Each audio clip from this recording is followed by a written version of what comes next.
Let's talk about why startups fail. It's important for startups to know the reasons why other startups fail and to see whether there are comparisons that are of value. And it's important for enterprises that consume startup products to know when a company is healthy or not. So let's take a look at these reasons.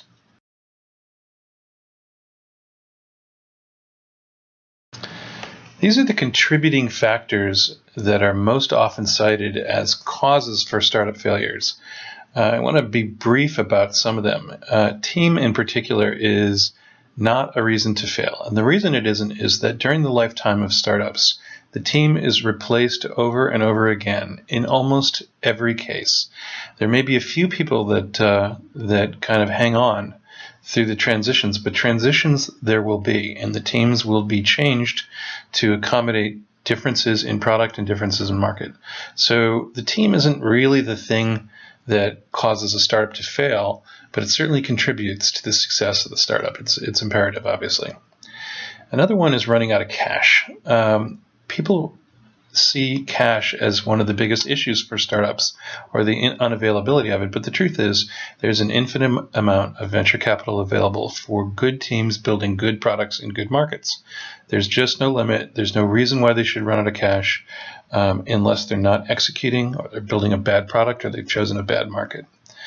The third one is the economy. The economy is not something that causes startups to fail. By contrast, startups are the things that cause the economy to rebound. Think of Google into the 2001 recession. Think of Facebook and Twitter and so forth in the 2007 super recession. So these companies are often the ones that shine the light on a recovery of the economy overall. It is not true that a bad economy causes startups to fail. Okay, so what does cause startups to fail? Two things. One is product market fit, and the second is the business model. One precedes the second. One precedes the other. So product market fit is the thing that is the most important factor in whether or not a startup survives. Product market fit occurs when a market is a good market and the product is minimally viable for that market. So essentially, in a product market fit environment, the market is pulling or absorbing the technology that is comprising the product, right? It wants it. It is urgent. It is compelling. The market is driving the behavior, not the sales force. The sales force is basically responding to need, and it is the outside of the company where the activity is occurring. So you can feel what product market fit feels like, right? Here's something it doesn't feel like. It doesn't feel like a lot of selling activity, but very little closure. It doesn't feel like activity inside the company. It feels like there's activity outside the company with frenetic buying activity. It is a frenzy of customers talking to each other, talking to people within their own organizations, talking to the vendor, and it is not a situation where salespeople are pushing rope uphill trying to get someone to swallow something that they don't really want. Right? So the bottom line is that startups that don't reach product market fit fail as surely as day follows night, and they need to do anything they can do to get to that position. So that's product market fit. Right? You cannot spend your way through product market fit. Right? The yellow line shows what revenue looks like in a typical startup ramp, where they go through the product market fit phase, followed by a ramp, followed by explosive growth. There is almost no revenue to be had in the product market fit phase. Before product market fit occurs, no money. So often companies will spend money on more and more salespeople, more and more marketing, customer support. They keep trying to push the product when it's not being accepted by the market, and they don't want to see that. So companies run out of money during product market fit because they try too hard with the product that they've got. So you cannot spend your way out of a product market fit problem. It's not possible. You need to fix the product or change the market or change the way in which the product is delivered. Whatever is appropriate such that the market wants it rather than you wanting to.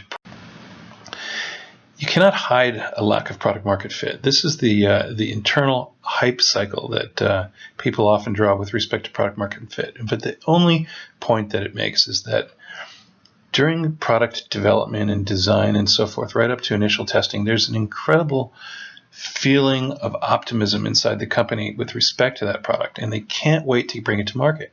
And if there is no product market fit, as soon as they bring it to market, that optimism crashes down into a chasm.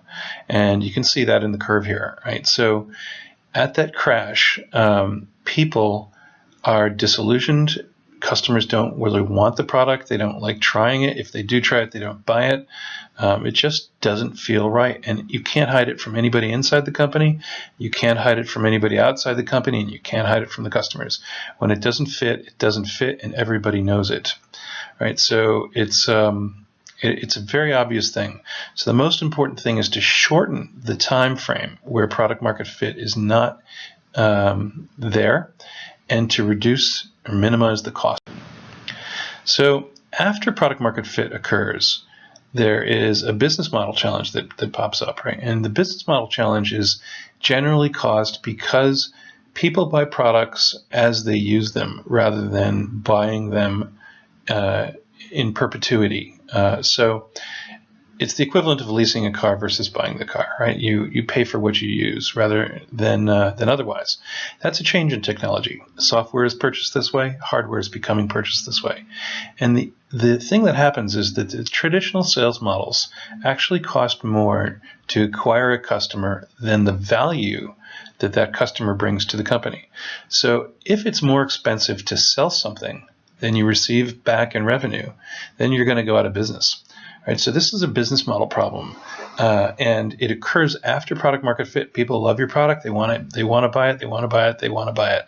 But you lose money every time you sell it. That's a huge issue, and that is the number 2 killer of startups. It's surprising how many entities fail to get over this, but it's nowhere near as serious a problem as product market fit. It is a serious problem, though. So you cannot compensate for losing money on every order by exploding the number of orders, right? So it's outside of product market fit. You've got product market fit, and you're getting more and more orders, and each time you're losing more and more money. So there's a gap that occurs, and until you've changed your business model such that the cost of acquiring a customer is actually less than the lifetime value of that customer, then you're going to run into trouble. So fix those parameters. The cost of acquiring a customer has to be lower than the lifetime value. And when that happens, the amount of revenue increases faster than cost, and eventually you'll break even and move into the explosive growth phase. So that's an important thing for startups to be aware of, and it's also important for enterprises to be aware of as well. So this business model issue is the secondary killer of startups. Okay, so that's all. I hope you understand the number 1 cause of startup failure is a lack of product market fit, and the number 2 cause of startup failure is a business model issue after product market fit. The areas of team and economy and cash are a distant contributing factor. Take care.